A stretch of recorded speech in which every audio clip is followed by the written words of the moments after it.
सरकार जो है दोगला व्यवहार कर रही है कर्मचारियों के साथ में। कोई गुजारा नहीं होता, मजबूरी का नाम महात्मा गांधी हो रहा है। बंद करो, बंद करो, बंद करो। हाथी के दांत दिखाने की और खाने की और ऊंची दुकान फीका पकवान डबल इंजन ये प्रचार प्रसार की बातें होती हैं। हमारे को न तो कोई पीएफ एसआई का पैसा मिलते न कोई हमारी सैलरी बढ़ते। सैलरी बढ़े और जो पीएफ नहीं मिल रहा है ना वो मिले। ऐसे संकट के समय में देश में यदि कोई खड़ा था तो वो पब्लिक सेक्टर का सरकारी कर्मचारी खड़ा था।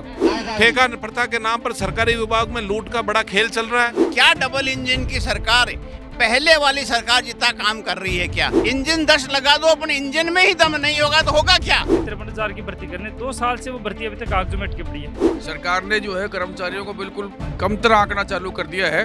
क्या जैसे कीमो बंद हो गया, अब क्या करे, कब मरेगा क्या आदमी? नमस्कार, आप देख रहे हैं अपडेट इंडिया में, आपके साथ सोनू ढाका। अभी हम मौजूद है जयपुर शहीद स्मारक पर, जहां संयुक्त कर्मचारी महासंघ का कहें कि प्रदर्शन जारी है। जहां आप मेरे पास देख रहे होंगे अभी महिला शक्ति मौजूद है, जहां हाथ में गर्मी को देखते हुए ये पंखा लेकर आई है। इनकी इतनी क्या मजबूरी हो गई कि आज यहाँ धरना प्रदर्शन कर रही है। इतनी भयानक गर्मी का दौर जारी है और उसी दौरान और इनको पता है कि वहाँ पर पंखा लेकर बैठना पड़ेगा क्योंकि वहाँ पर ऐसी सुविधाएं नहीं है। आप कहाँ से आए हो मैडम? जोटवाड़ा से। जोटवाड़ा से। तो आज क्या कुछ मांगे हैं आपकी? हमारी मांगा काफी है।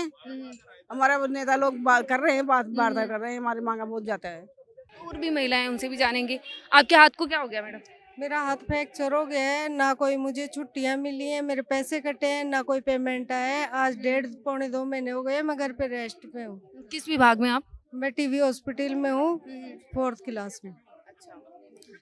पेमेंट कोई टाइम से नहीं है। जैसे पीएफ भी निकलाने के लिए जाएंगे तो उसमें भी कई बार राउंड काटने पड़ेंगे। उसके बाद में भी किसी की समझ में आ रहा है, किसी के में नहीं आ रहा है। कोई क्लियर काम नहीं है हम लोगों का, हम बहुत परेशान हैं।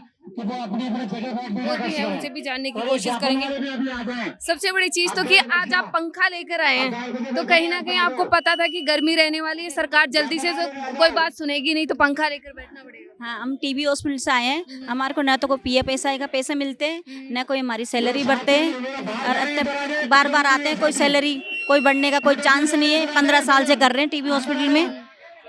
ये हमारी मजबूरी है, क्या करें। पति हमारे खत्म हो गए, 15 साल हो गई। 15 सरकारी हॉस्पिटल है? हाँ, सरकारी हॉस्पिटल, टीबी हॉस्पिटल में। टीबी हॉस्पिटल पे यहाँ पे शास्त्री नगर में है। शास्त्री नगर में? हाँ। तो सभी कर्मचारी उसी हाँ, के? हाँ, वो सभी उसी के हैं। तो क्या है कि पीएफ वगैरह नहीं मिल रहे आपको? पेमेंट भी टाइम पर नहीं मिल रहा हमारे को। पेमेंट में नहीं मिल रहा। पीएफ एसआई काटते हैं, वो पैसे में नहीं मिल रहे हमारे को। अच्छा, 15 साल हो गए तो उतने साल का कटा है वो नहीं मिल रहा? नहीं मिल रहा हमारे को, नहीं मिल रहा हमारे को। आप भी वहीं काम करते हैं? जी। तो अभी जैसे आप भी यहाँ आई है पंखा उनका साथ में लेकर, तो कहीं ना कहीं पता है कि गर्मी पड़ने वाली, बहुत तेज वाली। तो मैडम बहुत हो ही रही है ना, गर्मी तो वैसे ही काफी है। क्या कुछ मांगे हैं आपकी? यही मैडम, सैलरी बढ़े और जो पीएफ नहीं मिल रहा है ना वो मिले। तो क्या कुछ कारण बता रहे हैं कि आपको जो जैसे अधिकारी हैं कि क्यों नहीं मिल रहा आपको? हमें 6,000 है। बताओ मैडम क्या होता है ये बताओ आप। सैलरी नौकरी है, ठेके की नौकरी है, हमें पेमेंट सरकार ठेकेदार ने हमें काट पीट के पेमेंट देता है। और कभी कभार तो काट के मतलब है ना पूरा खत्म ही करके देता है पेमेंट। किस चीज का काट लेते हैं? ये कंफर्म नहीं है ना। ऐसे खुद ही कहता है, खुद के मन से कहता है, बोले कि ना आपने छुट्टी ले ली, हमें 5 छुट्टी मिलती है, उसमें से भी हमारे पूरे पैसे आधे से काट के फिर देता है वो। पैसे कटते हैं अपने। हाँ। है, उनसे भी जानने की कोशिश करेंगे। कहीं ना कहीं सर, जैसे महिलाएं कह रही हैं कि उनको पीएफ वगैरह नहीं मिल रहा और पेमेंट है वो भी टाइम पर नहीं मिल रहा, तो इसकी क्या कारण है? कारण कुछ नहीं, सरकार की इच्छा शक्ति नहीं है। सरकार ने जो है कर्मचारियों को बिल्कुल कमतर आंकना चालू कर दिया है। सरकार के दृष्टि में यूँ लगता है कि सारे सरकारी कर्मचारी हैं वो लूट रहे हैं इस देश को, जबकि ऐसा कुछ नहीं है। जितनी सरकार की जन कल्याणकारी योजनाएं हैं उनका पूरा डिलीवरी का काम करता है तो सरकारी कर्मचारी करते हैं। कोरोना जैसी महामारी में जब सारे प्राइवेट सारे सब बंद हो गए थे, जब कोरोना जैसी महामारी में सारे उद्योग धंधे बंद हो गए थे, सारे प्राइवेट दुकानें बंद हो गई थी, ऐसे संकट के समय में देश में यदि कोई खड़ा था तो वो पब्लिक सेक्टर का सरकारी कर्मचारी खड़ा था। चाहे वो ग्राम सेवक हो, चाहे नर्सेज का हो, चाहे पुलिस कर्मी हो। तो उसके बाद भी सरकार जो है दोगला व्यवहार कर रही है कर्मचारियों के साथ में। पब्लिक सेक्टर को खत्म करने की योजना है, नए भर्तियां करती है, ने सर जो उनको सुविधाएं मिल रही है उनको पूरा करती है। इसलिए आज ये कर्मचारियों ने इस बात का बिगुल बजा है पूरे राजस्थान में ये, और ये आंदोलन चालू है तो ये दूर तक जाएगा। सर आपको नहीं लगता जैसे कह रहे हैं कि जो ठेका प्रथा है उसको बंद कर देना चाहिए? निश्चित रूप से राजस्थान की सरकार 15 साल से खुद कह रही है कि हम ठेका प्रथा को समाप्त करेंगे और कर्मचारियों को, संविदा कर्मचारियों को नियमित करेंगे, लेकिन आज सरकार ने एक भी कर्मचारी को नियमित नहीं किया। ठेका प्रथा के नाम पर सरकारी विभाग में लूट का बड़ा खेल चल रहा है और राजस्थान की सरकार इसको खत्म नहीं करना चाहती। हम राजस्थान की सरकार से मांग करते हैं कि शोषण की व्यवस्था को समाप्त करे और लोकतांत्रिक कल्याणकारी व्यवस्था के अंदर जितने भी रेगुलर पद है उन पे काम करने वाले ठेका प्रथा के कर्मचारियों को नियमित किया जाए और उनको रेगुलर पे स्केल दी जाए। जैसे महिलाएं बता रही कि जो सैलरी है वो भी कम है, 6,000 है, तो उसमें भी कि पीएफ वगैरह टाइम पर नहीं मिल रहा, सैलरी भी टाइम पर नहीं मिल रही, तो फिर क्या गुजारा होता होगा इसमें? कोई गुजारा नहीं होता। मजबूरी का नाम महात्मा गांधी हो रहा है।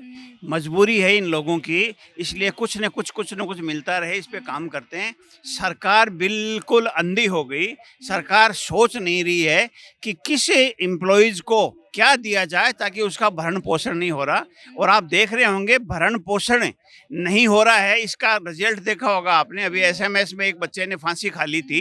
कुछ ऐसे बहुत से ऐसे काम हो रहे हैं कि आखिर में आदमी करता मरता क्या नहीं करता, या तो उसको रोजगार मिले या फिर वो खेत में मजदूरी नहीं, घर में मजदूरी नहीं, बाहर मजदूरी नहीं। सरकार जो कुछ भी पहले वाली सरकार दे रही थी कि दवाइयाँ तो फ्री मिल जाएगी, आज के दिन दवाइयाँ फ्री नहीं। अभी ये कैंसर के पेशेंट बैठे हैं, 30,000 रुपये इनके एक महीने में लग गए कि आरजेसी कीमो बंद हो गया। अब क्या करे, कब मरेगा कि आदमी? उसने अपने बहू बेटियों के गहने गिरवे रख करके और 30,000 की दवाई लाया वो सहायक कर्मचारी। बड़े शर्म की बात है सरकार को सोचने की, परंतु करे क्या। इसलिए आज एक बिगुल बजाया है, इसको पूरे राजस्थान में ले जाएंगे और इस सरकार को मतलब बिल्कुल नींद नहीं लेने देंगे। ये पर्ची से उसमें जाएगी चीरी में, ये मेरा बिल्कुल। कहें तो जैसे बजरंग सरकार है, जब से आई कहती है कि हमारी डबल इंजन की सरकार है, तो हम पहले वाली सरकारों से ज्यादा काम कर रहे हैं। 5 साल में उन्होंने काम किया वो हम 2.5 साल में कर चुके हैं। ऐसा है, ये आप भी इस राजस्थान के मूल निवासी हो, आप स्वयं अपने आप के सोचो, क्या डबल इंजन की सरकार पहले वाली सरकार जितना काम कर रही है क्या? आप स्वयं रिजल्ट बता दो हमारे को, तो कर रही है क्या? आपकी जो सुविधाएं थी, आप भी यहाँ के हो, क्या आपके माता पिता को या आपके पूर्वजों को या आपको कभी मेडिकल हॉस्पिटल में जाते हो तो जो दवाइयाँ पहले मिल रही थी क्या मिल रही है क्या?